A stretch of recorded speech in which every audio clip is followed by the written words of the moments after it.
I'm out here at MLS Powersports in Georgetown, Kentucky, checking out their new facility, and it is awesome. So much bigger, so much cleaner, so much newer, so much nicer. They've got a lot of room here for tons of inventory.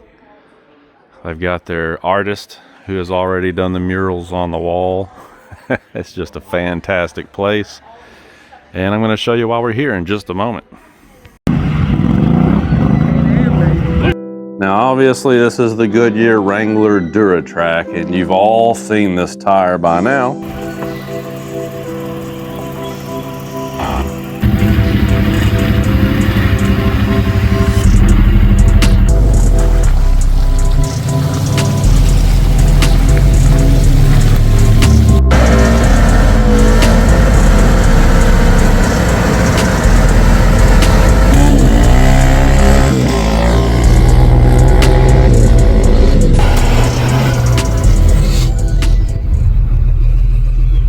So this is the 2025 Can-Am Commander 700 DPS.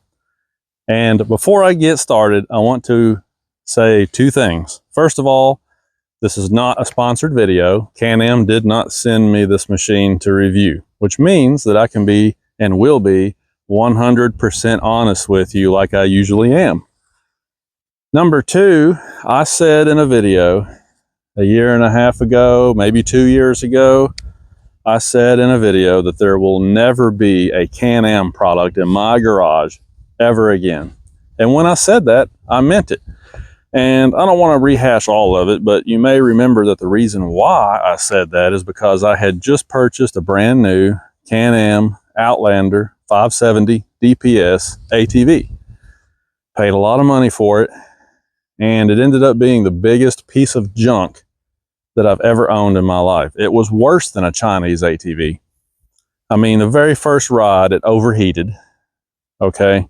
And I'm not talking about mud bogging it. You can go back and watch the videos. We were just riding normal trails, and it overheated because those V-twin engines make too much heat, and the cooling package on that ATV was not sufficient. So we had to spend money to relocate the radiator. Then the plastics started to get brittle and fall apart. They literally started falling apart, cheap plastics. So we had to get aftermarket steel floorboards for it. Then the tires started going bad all the time, flat tires all the time. I think I replaced every tire on that ATV. And then the brakes completely failed. Okay, all the way down to the calipers. I mean, they just totally failed. The brake shoes were gone. They were absolutely garbage. Didn't even last 12 months. I've never seen that before in my life. I mean, it was just one thing after another, after another, after another. We would go ride that ATV, and then we would come home and work on it every time. And I just got sick of it. So anyway, sold it and said, good riddance, and I'm never going to have a Can-Am ever again. And here you go. So let me explain. So I've been told that over the last couple of years, Can-Am has heard consumer complaints. They've heard it. Not just me. A lot of people have complained about how junky their machines are. The engineering is terrible. The design is terrible. They're hard to do maintenance on. The plastics are not good. You know, the front differentials fail all the time. It's just a laundry list of stuff, right? They've heard it. Can-Am has heard it. And from what I've been told, they have taken it to heart. And they have made this push internally to start putting out better build quality. Okay, that's what I've been told. So I don't know if it's true or not.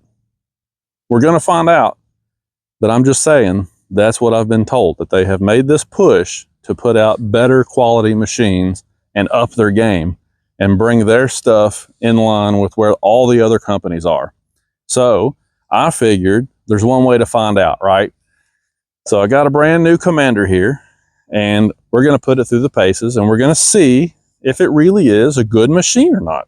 So if you want to follow along, you can subscribe, hit that bell, whatever. But I'm going to put this machine through its paces. We're going to do some work out here on the property, hauling, towing my utility trailer like you've seen me do with the Terex. We're going to take it on some trails and do some trail riding. We're going to use this machine in the way that most people intend to use a machine like this, and we're going to find out if it's true that Can-Am has taken quality more seriously. So you'll want to stay tuned because it's going to be pretty cool. So real briefly, let's just go over what this is. So this is a Can-Am Commander 700 DPS. Like I said, this is the entry model, the base model. And what's cool about that is usually you don't see this on YouTube. Most people, whether it be an ATV, UTV, Jeep, truck, whatever, most people gravitate toward the higher trim levels, right? The bells and whistles, the expensive models. Well, what if you don't have the money to spend on the expensive models? Or what if you can afford it, but you just don't want to? What if what you're interested in is an entry-level machine? Well, that's what we've got right here, because this is where the Can-Am Commander lineup begins, okay? This is a base model. As you can see, it does not even have a roof or a windshield. Doesn't have a winch, doesn't have aluminum wheels. It's just a stripper base model. So that's going to be pretty cool. Let's talk about what you get on the stripped down entry model.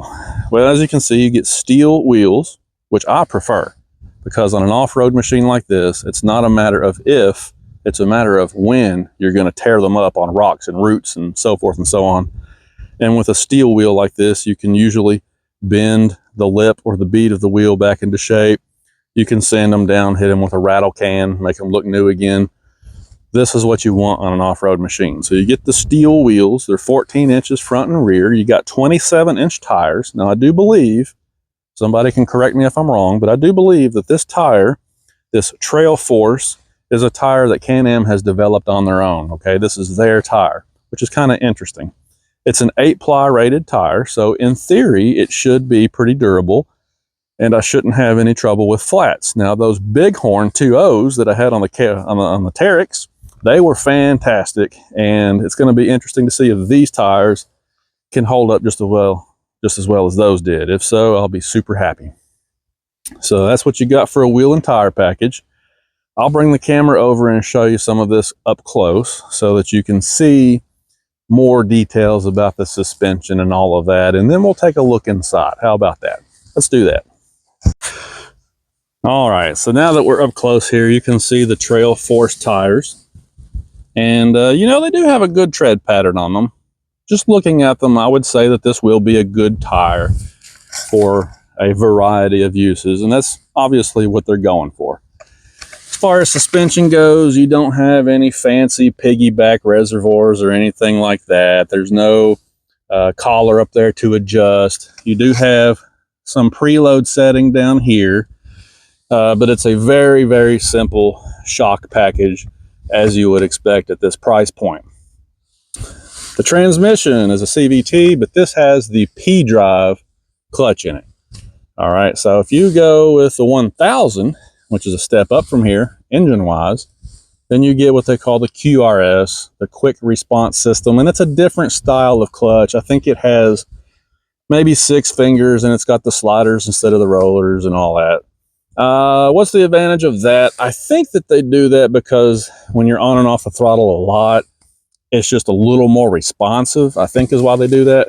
But honestly, if you do a lot of review on CVTs, a lot of people will tell you that they prefer this, you know, because the old school P-drive style of clutch is just more simple, more reliable, and if you take care of it properly, it'll last a long time. So on the 700, you get that old school P-drive style of clutching, and I just wanted to make that distinction because this is different than what you would get if you go with the 1000. So walking around the machine, you can see you do have your 2-inch receiver hitch still, which is very nice. Got a big sway bar back here that does have some grease fittings on it for maintenance. The A-arms do look pretty beefy. I don't know if you can tell it on the camera, but they do look pretty beefy. Of course, you got the largest cargo box in this class, okay? This sport utility class like this, you know, like the Commander, the R-Max, the Polaris General. Gosh, what else competes in this? Anyway, this is the largest bed that you can get on this type of machine in the segment. You still have your handle here, so you got a pretty good size of storage here. And this is a dump bed, obviously. These little clips right here, you can turn those, pull them out, and then this whole cover here will slide off. You've probably seen that. There's storage inside here. They've got a nice little spot in there where you can put a spare belt. Let's say you're going to go on a really long expedition, hunting or whatever, and you just want to take a spare belt with you. You can put a belt in there and store it, tools, whatever you want. Same thing over here. You can see the clips. This one right here slides off and has storage inside of it also. All right, and like I said, it is a dump bed. So I think you can put 600 pounds in here. The machine will tow 2,000 pounds. So that's pretty impressive. You get the half doors, which are a pretty nice door, automotive style latch. You got a nice rubber seal that goes around the door. Automotive style latch in here too. You can see that. Maybe not. Sun glare is pretty bad, I know. We're going to go inside in just a moment. On the 700, you don't get, in the entry level anyway, you don't get a roof, you don't get a windshield, don't get a winch, okay? Don't get the aluminum wheels. Those are your main differences. There are a couple of other differences. These are 27s. If you go on up to like an XT, you get 28s, okay? So there's some differences. There's some things you give up on the base model, but in my opinion, the base model has everything that you need because, let's face it, most people upgrade these things the way that they want to anyhow. And as usual, the Can-Am machines have the, what should we say, sporty look, ugly look. Beauty's in the eye of the beholder. Different people have different opinions on the look of the machine. But one thing is for sure, you can't say that they don't try to build them to be kind of like modern and sporty looking, because they definitely do. All right, let's go inside real quick. The seats are the most comfortable seats that I've sat in this segment. And to verify that, I took my wife with me, and believe it or not, she agreed. Yeah, it doesn't matter if you're on the driver's side or the passenger side, these seats are super comfortable. I mean, you can hear them squish when you get down into them. Hear that? Man, they're just so comfortable. They're contoured perfectly. They're angled perfectly where you're not sitting straight up, but you're also not feeling like you're in a Cadillac. It's just the perfect angle, good bolstering that doesn't pinch you. The right amount of bolstering, the right amount of cushioning. These seats are awesome. My wife even loved them. And when she said that she loved them and that this was the most comfortable UTV that she's ever sat in, that's when I knew that this is the one. You know, so the seats are awesome. As far as leg room, I feel like I've got plenty of leg room. I mean, you can see how much headroom I'm going to have here, even when I put the roof on, which I'm going to do. I mean, I'm 6'3", and I've got tons of room here. I'll bring the camera over here so you can see the leg room, because that's pretty important, and that's something that a lot of people don't show in videos, is how much leg room are you going to have. So I'll show you that in just a minute. But yeah, I mean, it's got, over here on this side, you've got 2 dead pedals, and my knee is not hitting the dash. It's not uncomfortable up against the door. It feels pretty good. Same thing when I'm driving. I find that I've got good leg room over there. And I actually got into and drove a Kawasaki KRX 1000, the big sport machine. And my legs were not as comfortable in that machine as they are in this little Commander. And I'm serious. And a lot of it had to do with where they put the dead pedal. In the KRX, the dead pedal for your left leg is a little farther away from the firewall. And so I felt like I was more crunched up. And in this, it's farther away from the driver. So, I mean, it's just more comfortable. So Can-Am did do a good job in the comfort department. All right, so I'm on the passenger side, obviously. And like I said, I'm a pretty tall guy, so you can use this for reference if you're going to have your wife or a guy friend of yours or whoever you're going to have riding with you. You can use this for reference, and you can see where my feet are. There's a couple of, like I said, a couple of dead pedals down there. So you can brace yourself. You got a grab handle here. My knee is not uncomfortable at all. Actually, having the console there does help a little bit because it gives your knee something to rest against, but there's no sharp edges there, so it's good. Over here on this side, you got a nice pocket here in the door for your knee to rest up into. So again, I hope that you can see There, that's a little better, that there is a lot of room here. Now let's go over to the driver's side. All right, over here on the driver's side now, you can see my foot is on the dead pedal and see how far away that is. So it's kind of a natural position. Got a nice pocket over here again for your knee to go up into, so you're not up against like a latch or against the door handle or anything. Your knee actually has a spot, like they thought of that. It's almost like they thought of that. And then over here, of course, your console, when you're driving, the shifter is going to be down here out of the way. So, pretty comfy. Now, it looks like my knee's way up in the dash, but it's not, because I'm not driving. If you got your foot out on the pedal, then you can see you've got inches of space there between the dash and your knee. So again, lots of space. Now on the 700 base model, you got a rear locking differential, which is awesome. A lot of people call it turf mode. It's very nice when you're out here in your beautiful grass. If you're using this around your property, you're going to love that, because you can unlock the rear diff and not tear up your grass. And of course, you got 2-wheel drive and 4-wheel drive. This has Visco lock in the front end, which is Can-Am's infamous automatic limited slip, we'll call it. They'd like to call it a locker, but it's all automatic. There is no button here to manually lock the front end. If you get the higher trim levels and spend a lot more money, they do have a model called Smart Lock that is a full locking differential with a button. But on this base model, it's all automatic in the front, and you do have 2-wheel drive, 4-wheel drive, and rear locker. And then over here, you got your headlight switch, high, low, and then you got the basic, turn it on here, the basic display. Now, I say basic, but ooh, lots of glare. But there's a lot of functionality here, and it'll do things like speed stat, engine temperature, which you don't get on a lot of machines, battery voltage, your settings, RPM, and then up here you've got some things you can go through, like your trip meter, hours, a clock, total mileage, and that kind of thing. Lots of indicators over there as well. So, I mean, it gives you the information that you need. No, it's not a fancy pants infotainment screen like you get on some of the high-end machines these days, but it does give you more information than you're going to get from like a Kawasaki machine. So I do like that. You got some storage up here, storage pocket there with a 12-volt, big storage cubby right here with your toolkit in it. Cup holders are down on the floor, which a lot of people do not understand. It is kind of annoying to have to reach down there. But if you think about it, like if you're driving this machine, your drink's going to be like down here, right? It's going to be up under you. You're not going to be kicking it all the time. At least I don't think you would be. So it's not that big of a deal, I don't think, to have your drink down there. And hey, if you spill it, it's not going to make a mess all over your seats and your dash, right?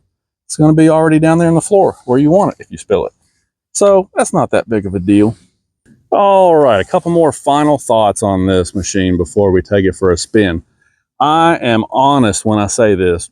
This is the quietest machine I've ever been on. I've been on every brand of ATV out there. You guys know that. You've seen it on the channel.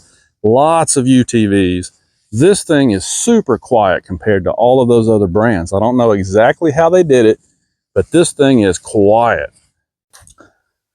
So yeah, for a long time, Polaris always claimed to have the quietest machines on the market. Well, I've had Polaris ATVs and UTVs, and I've never had a Polaris that's as quiet as this thing. They've really got this thing dialed in as far as noise goes. So you should go to the dealership and sit in one of these and start it up, and you'll see what I'm talking about. It's hard to show you on camera, but just take my word for it. This thing is quiet.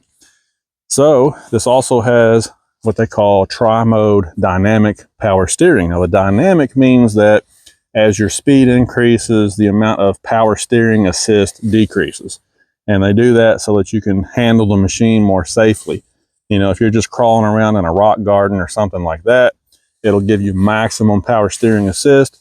But as your speeds really ramp up, they dial that back so that you can handle the machine better out on trails. And the tri-mode simply means that there's 3 different settings, basically a low, medium, and high setting, so that you can dial in the amount of power steering assist that you really like. I've seen a lot of machines that don't offer that. It's just one and done, so it's pretty cool that Can-Am has their power steering set up to where you have more options. Options are always good. All right, let's just briefly talk about maintenance. So the cool thing about these Commanders, well, makes a liar out of me. Let me try this side. That's one thing I've noticed on this machine. That latch over there is going to have to be adjusted. If I come on this side, well, it's doing the same thing to me, making a liar out of me. All right, so both of the latches need to be adjusted. All right, so what I was able to do once I put the camera down is use one hand to kind of put a little pressure on the corner and push the bed down, and then the other hand was able to easily lift the dump bed. So I'll look at that. Might need to adjust the latches, but maybe it's just designed that way so it doesn't rattle. But let me get the camera in here, because what I wanted to show you is your oil fill is right there. Oil filter is right here. Spark plug, easy to get to. You know, so the cool thing about these types of machines is you can dump the bed backward and get it out of your way, and then you have pretty easy access to your maintenance items up in there. So that's pretty cool. Of course, over here you got your fuel on what you would call the passenger side. You can see this little twist knob right here where you can take this panel off, and you can like service your filters and intakes and things like that. Now, I know the sun glare is pretty bad, but over here on the driver's side of the machine where the CVT case is, you can see right down here you do have a drain, so you can pull that little plug out if you suspect that you have water in there, and you can drain it out. So that's pretty nice. You can see where the muffler is, kind of tucked in out of the way so you don't get burned on it if you're working back here. You can see your big air filter canister over there, coolant reservoir right here, and look how high the intake is mounted here. Okay, so man, the sun glare is terrible, but basically, you know, you got your intake coming off of there and coming all the way up here, up high. So, you know, these things are set up to where your air intake for your engine and your ductwork here for your CVT box, they're both mounted up here pretty high, like shoulder level if you're sitting in the machine. So the odds of swamping this machine and flooding it are kind of low. That's good. All right, so like I said, this is the entry model. From here you go to the XT. The XT gives you a few bells and whistles. Aluminum wheels, 28-inch tires instead of 27s, a winch, you know, that kind of stuff. And then from there you go to a larger engine. You can get the 1000R, which makes 100 horsepower. This engine is a single cylinder. It makes 52 horsepower. So there's a huge gap there in power between the 700 and the 1000. So why would you buy the 1000 power? Obviously, duh, right? You would buy the 1000 if you're interested in power. If you want the most power you can get in a Commander, you got to go 1000R. But really, that's the only advantage. So why would you buy the 700? Well, it's a single cylinder, which means it's going to be quieter. It's going to be easier to maintain. It's going to use less fuel. And we proved that a couple of years ago when we were running the Can-Am V-Twin ATV, the Outlander, against the Suzuki King Quad. Both of them were 50 horsepower ATVs, but the King Quad was one cylinder, the Can-Am 2 cylinders. And we showed you over and over again that out on a trail ride, the V-Twin used a lot more gasoline, okay? So the single cylinder 700 is gonna save you some gas. It's thousands of dollars cheaper. This machine is 150 pounds lighter, okay? Some people like the P-Drive style CVT clutch. They think that's the way to go. So there are certainly some reasons that you would go with the 700. If you're looking for something to get into that's not going to break the bank, you can buy this machine right here, brand new, for under $15,000. And that's hard to beat. If you go out and look at the Polaris General, they start with a 1000 cc, which is like 17,500, 18,000, something like that. You know, a lot of the other machines that would sort of compete with this, they're all more expensive. It's really hard to get a machine like this that's sporty and can do work in this price range. And I think that's obviously why Can-Am offers this model, because a lot of people like me don't want to spend 25 or 30 grand on a toy to take out in the woods and beat up. So there you go. That's why we get the 700. So that's a look at the 2025 Commander. Let's go out and take a ride. See how snappy it is, or isn't. All right, I'm in the driver's seat. We're going to start this thing up, and I'm going to turn the microphone off. Actually, I already have. We're just going to use the camera mic so that you can hopefully see how quiet this thing is. So you got this security key that you pop onto this ball joint socket, whatever you want to call it. That's obviously for security. And then you have a push button start. So I'm just going to hold the brake pedal, hold the push button start button, and there you go. Man, it is so quiet. Now, if you don't put your seatbelt on, it's going to limit your speed. So, got the seatbelt buckled. One thing I will mention, Can-Am has a park, reverse, neutral, high-low. They don't have an emergency brake on here. I have ranted about that before. It drives me absolutely nuts. It's a whole lot safer when you're out in the woods to have a parking brake, emergency brake, whatever you want to call it. But Can-Am doesn't do that. All they give you is the park position, which obviously relies on the transmission to hold the weight of the vehicle. I hate it, but that's the way it is. So I will say though that it shifts pretty nicely. I'm going to go all the way down to low range since we're on a hill. Now watch this. Well, I'm rolling backward. As I gently give it some throttle, see that? It jumps. See that? It's kind of jumpy. Let's get up here out of the sun. Maybe you can tell a little better what's going on here. So that's the one thing about this P-drive style clutch, is that as I give it some RPM, slowly, all of a sudden it'll jerk a little bit before it takes off. Now some of your other machines with the wet clutches, as they call them, won't really do that. But this entry-level machine with this P-drive style clutch, it's gonna be a little bit jerky if you're trying to go really slow. See, now, having said that, they had this same machine on the dealership lot in used fashion. It was like 2 years old, had 160 miles on it. So it was still practically new, but it had a little bit of mileage on it. And I got to drive that machine, and it did not jerk as bad as this one, this brand new one. So I'm thinking that this is gonna wear in a little bit over time. You know, maybe the belt just has to wear in a little bit or something, and then some of that jerkiness will go away. But just know that when you buy this entry-level machine, it's not gonna be silky smooth down at really, really low speed, okay? Gonna be a little bit of jerking going on. But right now I'm just crawling through the yard so that you can see how quiet this thing is.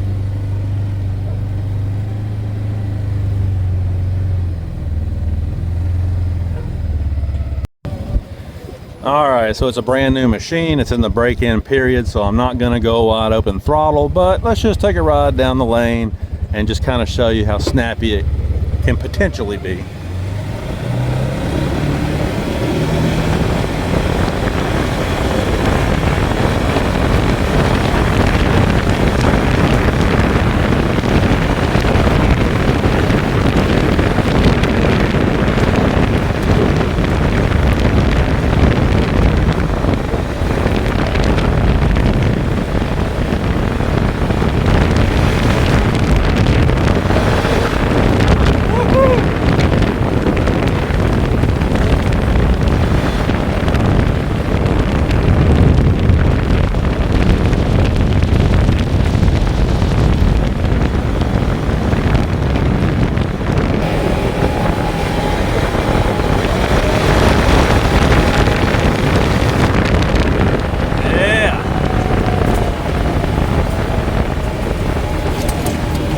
All right, this road right here is super rough. So let's see how the suspension soaks it up.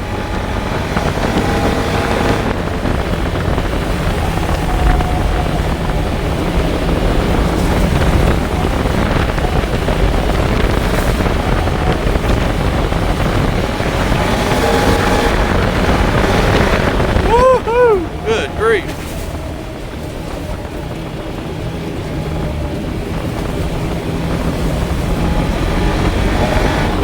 stab the throttle, it is pretty snappy for a 700.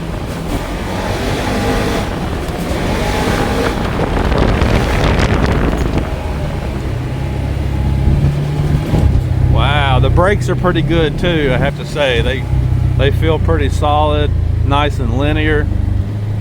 Yeah, it's got a little bit of power. All right, let's drop it down into low range and put it in 4-wheel drive. After all, this is the 4-low channel, all right? And we'll crawl up this little staircase right here in this waterfall. Oh yeah. That was interesting. So I could tell that the Visco lock had to spin, one of the wheels had to spin just a little bit before the front end would kind of grab and help pull me on up. So that's the difference between the Visco lock and the full locker that you get on the much more expensive models right there. But we did make it up the obstacle, and that back there is really slippery where that water and moss comes over it all the time. It's like ice. So that was pretty impressive.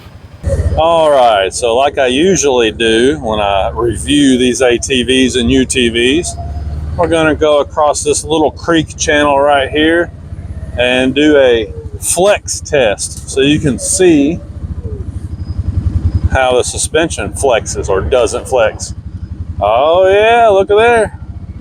Now you got to remember that the sway bar is still connected.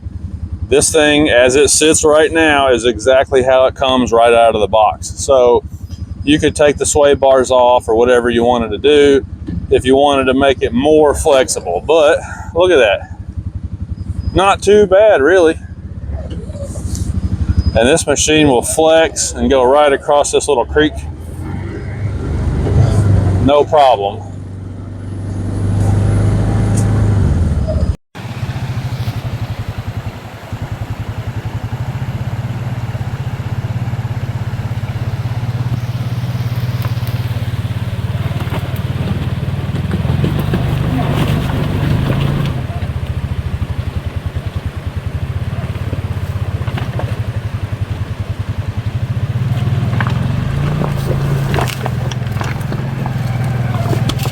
All right, I'm gonna wrap up this initial video here. It's kind of noisy because of the waterfall. Hopefully you can hear me okay. But what I've noticed on this Commander base model, the suspension is very good for an entry-level machine. It rides fantastic. I've got the preload down on the softest setting, front and rear right now, and it rides great. The power steering is great. The power from this motor, even though it's only 52 horsepower, it's actually pretty snappy. Now, like I said, I was not going wide open throttle because I want to do a proper break-in on it, but just in the half throttle that I was giving it, you could see it was pretty snappy. If you're riding the trails, you know, especially here in the eastern US, the kind of trails that we have, you're not going to tell a difference between this or a 1000. Both of the machines are going to take you just as fast as you need to be going out on the trails. So the seats feel good, everything feels good on this machine. The only complaint that I have about it is the visibility, which is not the best, because when you're sitting down in here, see how high the bed is? It kind of blocks some of your rearward visibility, but a lot of machines are like that, to be honest. So it's kind of hard to knock it for that. But yeah, I mean, this thing is actually a lot of fun.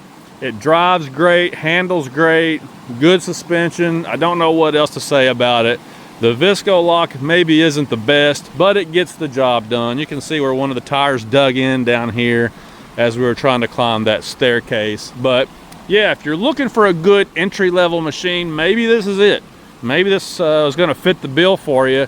And like I said, time will tell about reliability and dependability. So stay tuned, because I'm going to tell you all about that aspect of this machine as time goes forward. That's all I got for now. Thanks for watching. We will talk to you later.